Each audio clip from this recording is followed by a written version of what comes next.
Welcome to Your Health. I'm your host, Lisa Hart. This is part 2 of our discussion with Gail Cason Reiser and Michael Demeratz, who are the co-authors of Dying 101, a candid discussion or a candid conversation of terminal illness. Well, welcome back. How are you? I'm fine, Lisa. Thank you for having us again. You're welcome, and thank you for joining us. Yeah, thank you so much. You're welcome. Now, where we left off last time is we talked a lot about the emotional side of coming to terms with an end-of-life illness. We talked about choosing an advocate, having a discussion with yourself about what it is you need to prepare for and how to go about, finding someone that you trust and is syncing with you. But today, we're going to dive into some of the step-by-step processes and very important things that you really do need to do in order to make this happen. Absolutely. So Michael, why don't we have you start? Talk to us a little about some of paperwork and things that are really important. I think probably the most important thing to do is regardless of where you are on this journey, you really need to select a person who can advocate for you, who can speak if you can't speak, and that's addressing a healthcare directive. Mm-hmm. This is a standard form in California. They come in similar versions in other states. What this does is this allows you to choose a person with several backups, and also to provide some overarching goals that you have in terms of goals of care, mm-hmm. how you wish to be treated, things of that nature. Okay. It's a legal document. It does not require an attorney, and you can get a copy of this document from any hospital that you go to. There's many organizations that will provide you with the document, so for free. Okay. Because they want you to complete it. Because if you don't complete it and we have nobody who can speak for you, we're in trouble as healthcare providers, because it's like, what do? We don't know what to do. Right, okay. Okay, now, is that the one that has the DNR, do not resuscitate? No. This is basically kind of like, I wish to have things done or I don't wish to have things done. And it's relatively, you have to write a lot of the stuff into these documents, but you can, because this is a document that you complete if you're over the age of 18. Until you're in your 90s or over 100, you can complete this document. I see. And it's really about selecting a person who can speak on your behalf. Now, approximately how many people do you know that personally have that document, of any age? It's a very good question, Lisa, because generally the person that will do that is probably alone. Their spouse or their partners have died. They have no brothers and sisters. They have no children. Right. So they will reach out for this more readily than someone with a large family or a spouse that's still living. This is completed about 50% of the time. Yeah. And it's really extremely valuable, because if you get to the point where you can't speak, things will be decided that you may not have agreed with, but we don't even know that because you can't tell us. Right. The next document that I'm going to talk very briefly about is POLST, which is Physician Orders for Life-Sustaining Treatment. Okay. This is a document that basically says, do I wish to be resuscitated? There's an important word that people sometimes forget that's on this document. It's the word attempt. We're going to attempt to bring you back. Okay. People watch television and they think that if you ask for CPR, you're going to get resuscitated and be able to have a hamburger. The reality is that the research has shown that people CPR is successful 76% of the time on television.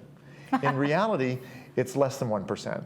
Oh, wow. Yeah, and especially if you're above a certain age, you're going to have ribs cracked, things like that. You're not going to ever leave an institutional environment. Right.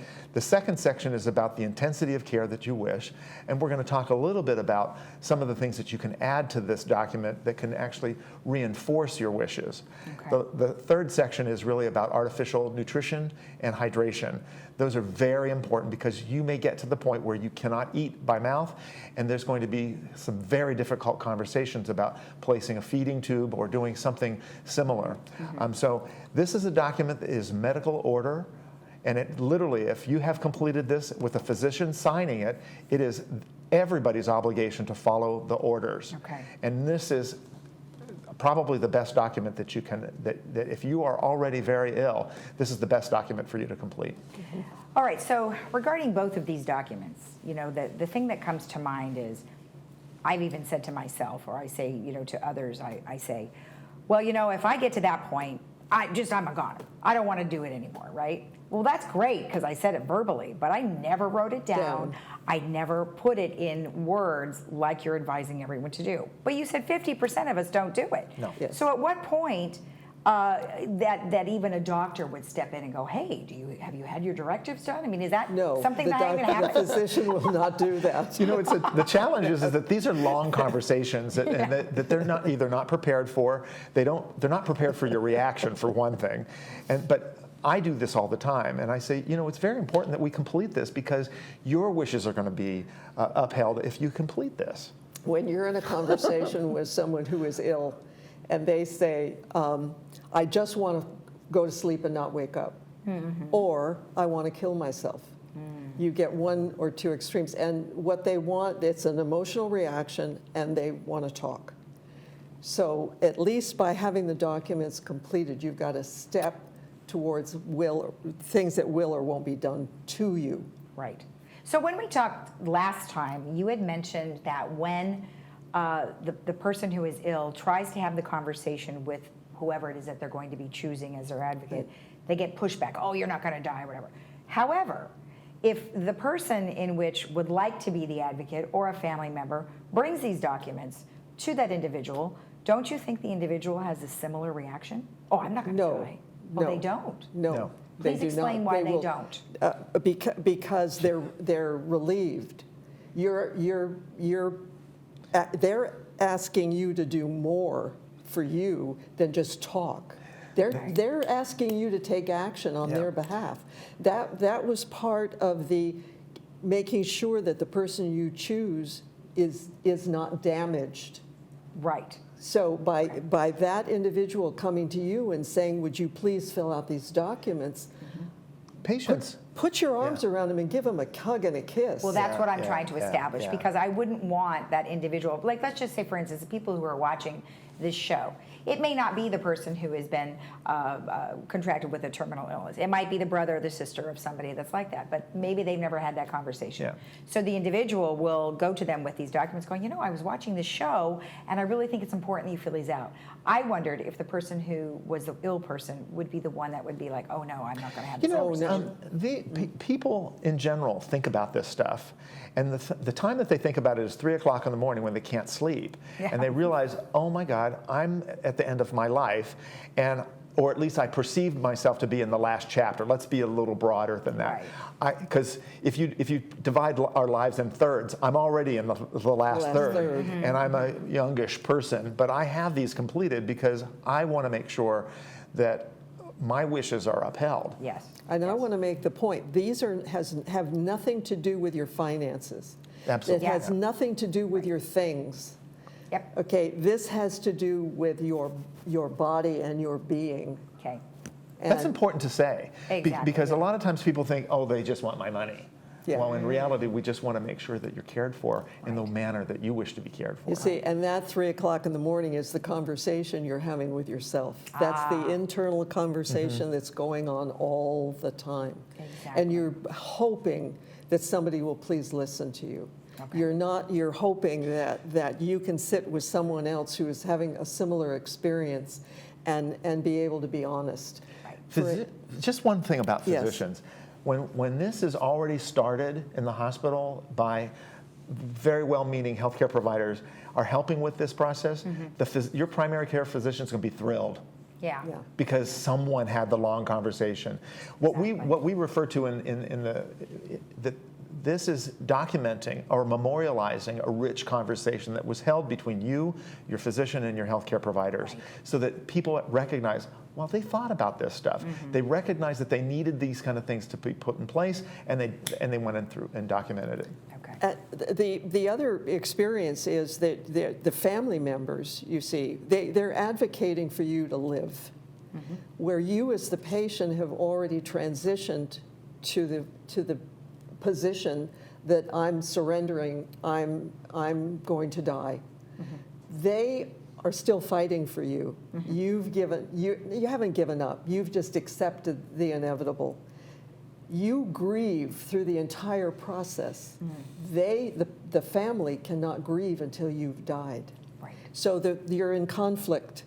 That there is no easy. They may swallow their fear and their hurt and their disappointment at somewhere along the line and give in to you. But most likely they're going to fight you till the very end because they want that. They're going to put that feeding tube in you because there's a possibility, there's the miracle that's going to happen. And unfortunately, you're not the exception. Right, and that's something you may not want. So that's why it's really important. Now, in that, the patient one that you had held up, the white paper, there were things that you said you had to fill out. There were multiple things that you had to come up with. So for instance, there are a variety of things that you may have to put in about how it is you are going to die, right? So what are some of them? Some people want to have a very explicit conversation about suicide. Sometimes, I mean, that's a difficult conversation for a social worker because I'm a mandated reporter. So if somebody says they're going to commit suicide, I got to, do certain things. You see, I don't. And she's the patient. She sometimes facilitates these conversations so that people can hear what it sounds like. Yeah. We've been in California through a process of identifying how to go about physician aid in dying or physician-assisted suicide. It's a long process. You have to have willing and able physicians' involvement. You have to have someone who's kind of guiding you through this process, and you have to be competent to make the decisions along the way. And so I always say, if you're interested in that route, you need to be thinking of this early in your disease process so that if that's something that you are absolutely considering, you want to talk to people who are going to be helpful to you. I will educate you and point you in the right direction to someone who can take you to the next step. I'm not going to do it myself. No. So I can. So you've had several conversations with people Yes. that want this Yes. particular. It's the internal conversation you're having with yourself, and that's the key. That's the most important conversation you have. And 9 times out of 10, you just want to talk about it. Yeah. So what I do is I walk them, okay, so you've thought about this. How are you going to do it? What is it going to look like? What is the scene? Who's going to find you? Is this something that you're angry at an individual and you want them to find you? Oh, my. What happens through this process? How's it going to look? How's it going to smell? How is it going to feel to your family members? Who are you going to damage? And so we talk. And unfortunately, because of the mandate situation, both my husband and Michael had to leave the room. So I got to sit with the patient. And once I start going through the explanation and I watch them, their physical demeanor, it's interesting to see where they're going to go. And I can tell you within a few minutes whether or not they're going to do it or whether they're going to change their mind. In the book, we have a discussion about option 3, which allows, go ahead. Before you go down that path. Okay. Go ahead. The first question that I ask somebody who brings up that they want to go through this end-of-life option and they want to have a physician assist them in suicide, I always ask them, why now? What's changed? What's going on in your life that says, I want to do this? Right. Not to tell them they can't do it or shame them for wanting to do it. I want to know what's happening. Are they in a lot of pain? Do they just see this only being just a horrible scene coming of their demise? And I talk to them about things that they can put into place now. Okay. And those are some of the things that we were going to talk about. Option 3, which it comes up in the book, is basically, we're calling it assisted slumber. It's saying to your physician, I'm really okay to be sleeping through the final process. Because people are fearful of what it's going to be like at the very end. Right. Am I going to be gasping for breath? Am I going to be in severe pain? Am I going to not have people there who love and care for me? That is, all those things are extremely important, and most of my patients talk about that stuff when you give them the opportunity. So if they have that particular situation in their minds, one thing that did come to mind, which you didn't mention, was I don't want to be a burden on anybody anymore. So does that come up? Yes, yes, quite often, especially if the end result of the decision you're making is going to be a horrific financial burden on your loved ones, or they are going to have to take care of you. Because we're in a society now where it's very, very expensive to have someone come in 24 hours a day, 7 days a week. It'll bankrupt a family. Yeah. So the thing about option 3 is that we're only talking the last 2 to 5 days of someone's Okay, life. Yeah, because yeah. I didn't know what This the is process not of long- length. this is That not makes more long-term. sense. Do you want to know why we call it option 3? Yeah. No. Option I mean, yes, I one- do want to know, but option I don't one- know why. Yes, I do want to know, I just don't know why. Option 1, this is all in patients' minds. Yeah. Option 1 is I'm going to die a horrific, painful, miserable death. Option 2 is I'm going to have someone assist me in suicide. Option 3 is I can still have all my family around. It's going to be a little bit of a process, and I'm going to be able to say my goodbyes. I'm going to be able to leave on the terms of my own terms, as opposed to involving family in the fact that I committed suicide. Right, right. I can see, even when people go through this process in a very methodic, very legal process, they are still leaving behind people who may not have been in agreement with it. Yeah. But they're honoring your wish to end your Exactly. life. And so Exactly. option 3 is another option that is, it's always been available, and all you have to do is say, Doc, I don't want to experience this, and I'm really okay with sleeping at the end, because there's gonna be medicines that you're gonna get to calm you down Right. and to deal with pain. And guess what happens whenever you are calm and you're pain-free? You sleep. You leave. You sleep. And then you well, leave. and then you leave. And I can say Yes. that this was a process with my mother. She chose to go home. She didn't want to go to rehab. She just wanted to go home. And she just Yeah. wanted to live out the rest of her life at home. But it does get very difficult towards the end because you aren't moving much and you are in a lot of pain. And so there are options that Yeah. hospice help you with. And Absolutely. they Well, administer. and the other thing is that when they put you in a deep sleep like that, basically a medical coma, that's not what's going to kill you. What's going to kill you is the disease process that Yeah, you're that's suffering from. already happening. Right. And Yes. you're just really allowing it to happen in the most structured environment. And I'll mention something else. There are medical groups now that if a patient is put into hospice and asks for the physician-assisted suicide, they will grant it, and they have a whole structure within that organization to help you. The physician will come to your home. The medicine will be provided in a shorter period of time. Other organizations are going to fight you and delay it and delay it and delay Right. it until you die of what you're afraid of. Yeah.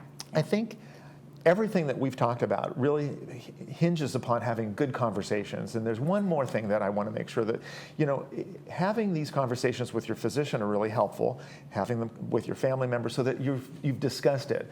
But I think it's also very important for people to recognize that the majority of the world dies by no longer eating or drinking.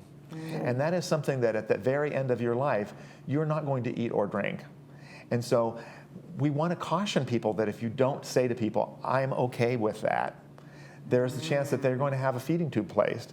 And I see this happen all the time. People have difficulty swallowing. They may have come in with what we call aspiration pneumonia, and they end up getting very, very, very sick. And the physician will say, well, there's a way to avoid this ever happening again. Right. We can put the tube, bypassing all this mechanism here, Right. tube go into your stomach, you'll be fine. But you won't be able to have barbecue. Right. You won't be Well, able to yeah, have but who wants to Yeah. live like that? Again, Exactly. you're Well, at you that can't. same situation. Yeah. Lisa, you can't. You Yeah. cannot prolong life that way. Yeah. It does damage to your... And that's why we're saying have the conversation with your loved ones. Exactly. Have the conversation with the physician, so the physician's off the hook. Yeah. They can support you. They can support you in those decisions that you've made because they're your decisions. Exactly. Yeah. Now, let's talk a little bit more about, when you stop eating and drinking and withdrawing care at that point. So what kind of conversation would you have with that individual about, well, let's look at, like you say, well, let's look at what it would look like if you didn't withdraw care? Oh, no, but actually, you see, the patient brings up, they stop their treatments. It's not just the eating and drinking. They don't want any more. They just So are done. they're the ones that are bringing up the conversation, not the physician. The physician will do everything to avoid that conversation. And the benefit of having had the discussion earlier on is even if you're not aware, your advocate, your person can say, this is what they wrote before. This is how they wish to be treated. And these are the things that we're going to now follow. And I've seen that happen more frequently lately because not everybody's okay with physician-assisted suicide. They have the conversation with some people, scary people, but the reality is that they don't want to do that. Right. They want to have another option that is not so potentially damaging on the people left behind. Well, religion prevents many people from doing that too. I know, well, my father, a Catholic, and he's just like, no, you can't do that. That's Right. against my religion. In Catholicism, the bishops have ruled on whether you can stop eating and drinking as an option, and that is not a problem. Okay. Yes. Because it's more of a natural process. It's what people do anyhow. Yeah. You know, we're always told never bring in a full tray of food to a patient who's at the end of life. They'll get nauseous because they'll see all this and think, oh, I can't eat all that. You bring them a small bowl. Yeah. They will stop eating, Michael, Right. On their own, yeah. well before that happens. Okay. There's a whole steady process that goes on slowly. We just and don't want people gradually. using the word starvation because Right. that's not the case. But they will. No, I know that they will. But he doesn't we want get them to. frustrated. He just doesn't want them to. Yeah, you're right, exactly. I've been doing this for a long time. I wish they would just be nice. Yeah. Yes, but of course they Because it's a very they won't. triggering word, starve. I'm going to starve my mother. No, you're Yes. not. Yeah. You're allowing a natural process to take course. Yes. Exactly, which we have to look at it like that as a natural process. But when you come to the situation of reality that this is going to happen, somehow it just becomes an unnatural Yeah. process and an unnatural way of dealing with it. Yeah, and family members sometimes feel responsible that they Yeah. did it. Yeah. When reality Absolutely. is that the illness did it. Yeah. And the patient said, you know what, I'm going to take all of these worries away from you. I'm going to put this in writing. Yeah. And that's how it's done. Exactly. Well, you know, this has been a really enjoyable journey to talk to you both times to learn about this. I mean, it's exactly what you deal with on a regular basis, whether you have a sister, a brother, a mother, or father, or whoever it might Everybody be. goes through It's it. not Everybody optional. does, No, yeah. it's not. Yeah. Yes. Yeah.